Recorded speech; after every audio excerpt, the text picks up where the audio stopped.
La Comisión de la Verdad tiene previsto continuar durante este semestre con las audiencias públicas que promovió a lo largo del año pasado, pero con una variante. Las audiencias públicas ya no serán ocasión para que las víctimas presenten sus testimonios, sino una oportunidad para revisar el comportamiento de instituciones y actores relevantes durante los años de la violencia.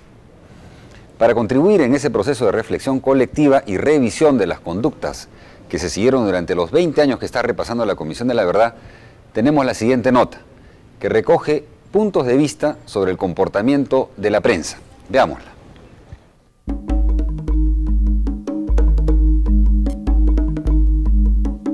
En 20 años de violencia política, los peruanos hemos sido conmovidos profundamente. La prensa escrita, en particular medios como El Comercio, La República y Expreso, informaron y ofrecieron sus puntos de vista sobre este periodo, sobre sus actores, las estrategias y los derechos humanos.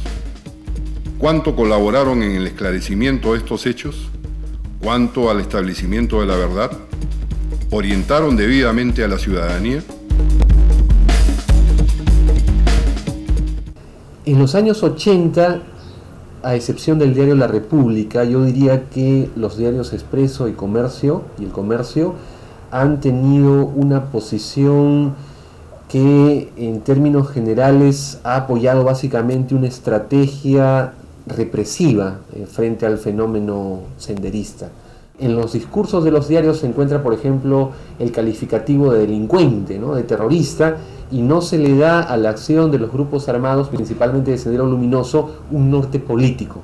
Con García viene otra etapa, viene la época de la matanza de Ajomarca, donde el gobierno básicamente reacciona pues sorprendentemente, destituyendo a los militares, pero luego, después de la horrenda matanza de los penales, el gobierno aprista pasa a tener una actitud de total protección a las violaciones de derechos humanos. Y creo que ha habido un sector de la prensa que ha documentado esto y que también ha ido registrando la crudeza, violencia y intensidad criminal que tenía la acción de Sendero Luminoso y el MRTA. Yo creo que hacia fines de los 80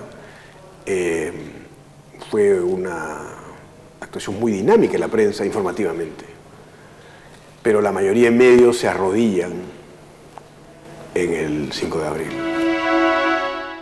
En relación a la verdad y los derechos humanos, hubieron medios que avalaron atrocidades y ocultaron la verdad, por lo que al final fueron bien pagados.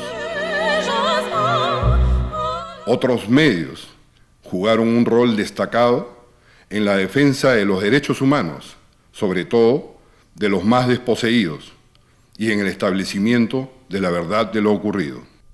En el año 92, cuando estaba pues Sendero con una presencia muy fuerte en Lima y había hecho ataques, atrocidades, ¿no?, como el caso Tarata, por ejemplo, ¿no?, la prensa tuvo poco acceso a información y luego de la desaparición del profesor Muñoz y los 9 estudiantes de la Cantuta, no circuló mucha información en la prensa, no se le dio seguimiento.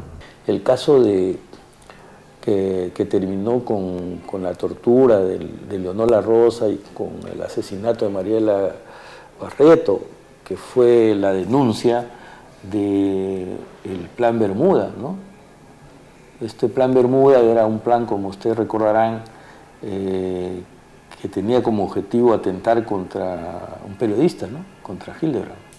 Una última reflexión se nos alcanza y nos interpela a todos los peruanos, en particular a las esferas del poder, a los partidos políticos, a los empresarios y a los medios de prensa. Lo que entendemos es que en realidad esta óptica y el tratamiento periodístico respecto a los hechos expresa en realidad las grandes desigualdades y las brechas existentes en el Perú, ¿no? No era igual el trato respecto a la muerte, por ejemplo, de oficiales de las Fuerzas Armadas o de la Marina en particular, a la muerte de campesinos, ¿no? Es decir, en las valoraciones periodísticas que se hacían, evidentemente la muerte de un oficial de las Fuerzas Armadas y en particular de la Marina o de una autoridad del gobierno en general tenía mucho mayor peso que la muerte de 40 o 30 o 20 campesinos en una zona de la Sierra Central o la Sierra Sur del país. Y eso se expresaba con claridad. Ahora, entendemos, no era un problema solamente de los diarios, ¿no es cierto? Era un problema en general de las élites políticas, era un problema de gran parte de la sociedad peruana, ¿no? De valorar de distinta manera la vida de las personas, ¿no? Por supuesto que hay mucho más que decir sobre este tema, pero nuestra intención no es agotar el debate, sino propiciarlo, porque debate sobre este tema debería haber, y la mejor prueba de ello es el comportamiento de muchos medios frente al actual proceso que conduce la Comisión de la Verdad. Precisamente para hablar al respecto está con nosotros Iris Jave, quien tiene bajo su responsabilidad el área de comunicaciones de la Comisión de la Verdad. Bienvenida, Iris. Muchas gracias. ¿Están satisfechos en general en la Comisión de la Verdad con la cobertura que vienen dando los medios de comunicación al proceso que conduce la Comisión, o creen que esto podría ser mejor? Bueno, en realidad en parte sí, hemos tenido el apoyo muy valioso de los canales, el Canal 7, el Canal del Estado y de ese canal, del Canal N, desde el principio en torno a la cobertura de la Comisión de la Verdad, de la prensa escrita a absolutamente casi de toda, con algunas excepciones, y en radio también, sobre todo en las radios locales de provincias. Hay que decir también con toda verdad que los canales de señal abierta, los más importantes, no han tenido un apoyo muy decidido con las acciones que ha realizado la Comisión de la Verdad, ni siquiera en el momento más intenso cuando se realizaron las primeras audiencias públicas, ¿no? ¿Y esto a qué lo podemos atribuir? ¿Se han reunido ustedes con los canales? Bueno, al principio nosotros sostuvimos reuniones con los directivos de todos los canales de televisión solicitando apoyo para la difusión de las actividades de la Comisión de la Verdad, no tanto porque nos interese hacer bulla en torno a la Comisión, sino porque nos parece que usamos los medios de comunicación para que las acciones que está realizando la Comisión de la Verdad lleguen a la mayor cantidad de población posible en el país. Y como sabemos, los sectores menos desfavorecidos son los que consumen canales de televisión de señal abierta, y es muy importante para ellos llegar por ese medio, no consumen casi periódicos o en otro lado escuchan radio, ¿no? Entonces por eso es que los buscamos, ¿no? Pero efectivamente tuvimos muy buenas respuestas de que sí, que iban a apoyar, pero en la práctica no ha sido así del todo, ¿no? Ahora, por ejemplo, muchas de estas, de la información que sale de la Comisión de la Verdad, algunas se circunscriben, por ejemplo, a las audiencias, ¿no? Pero, ¿cómo evalúas, por ejemplo, la cobertura que ha tenido la difusión de esta iniciativa sobre lista de personas desaparecidas, ¿no? ¿No ha habido una colaboración mayor, por ejemplo, con una iniciativa de estas? Bueno, en realidad sobre esta iniciativa, como recién la estamos empezando, hemos tratado de enfocar sobre todo la iniciativa sobre personas desaparecidas en provincias.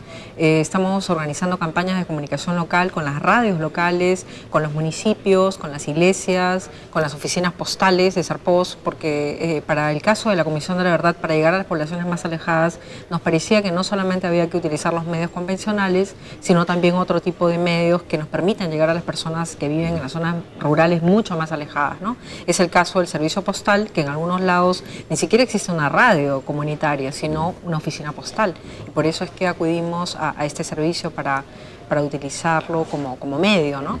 Pero en realidad todavía nos falta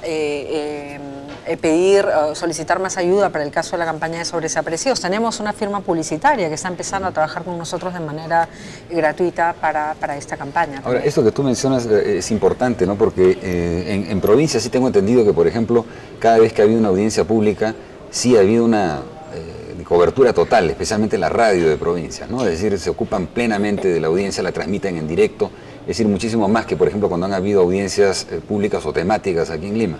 Efectivamente, la diferencia es notable. Cada audiencia que se ha realizado, o cada visita incluso de la Comisión de la Verdad para el caso de una exhumación o para el caso de algún otro tipo de un encuentro ciudadano, por ejemplo, que se ha realizado en cada ciudad del país, la cobertura ha sido total. Las televisoras locales han transmitido en directo, las radios locales han transmitido en directo y efectivamente se ha producido una conmoción en el lugar donde se ha realizado la actividad de la comisión.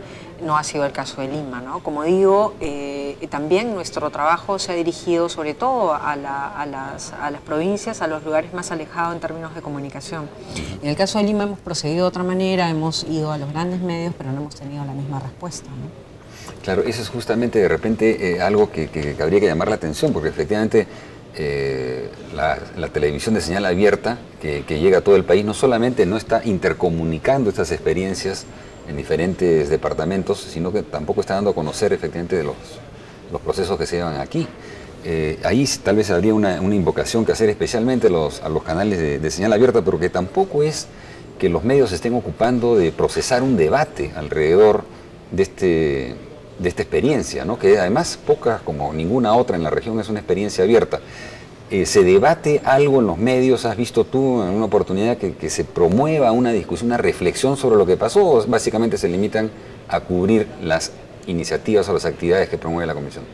Bueno, como pasa en todo, también en otros aspectos en la vida del país, ocurre que en los medios de comunicación grandes, en los canales de señal abierta más propiamente, creo que hay una diferencia, ¿no? Cuando uno conversa con los periodistas, que es mi trabajo cotidiano, conversar con distintos periodistas, editores de medios, sí hay un interés, sí hay un debate, hay una opinión incluso en torno a la comisión, y a nivel de cobertura periodística se hay un interés. Cuando se habla con los directivos del canal, con los propietarios en última instancia, para ver acciones mucho más grandes, compromisos mucho más grandes del canal, que creo que son necesarios para que un trabajo de la Comisión de la Verdad sea efectivo, es allí donde hay más resistencias, ¿no? Eso es lo que nosotros todavía no hemos podido vencer. Esperamos que este año efectivamente se puedan comprometer mejor los empresarios de los canales de televisión, para que entiendan que tienen una responsabilidad también, que no se trata solamente de una labor de difusión, entre comillas, sino que se trata sobre todo de un compromiso con lo que ocurrió en el país para que esto no vuelva a ocurrir.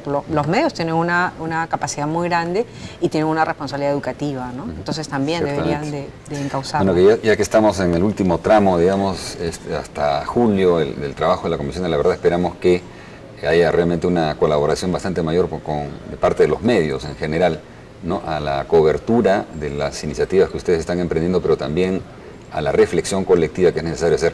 Muchas gracias, Iris, por participar en Sin Rodeos. Gracias a ustedes, y aprovecho la ocasión para felicitarles también por ese nuevo espacio que está colaborando muchísimo con la Comisión de la Verdad y Reconciliación. Gracias. Bueno, nosotros volvemos después de una breve pausa con la última parte del programa y nuestra nota sobre la rondalla de la Universidad Mayor de San Marcos. Volvemos.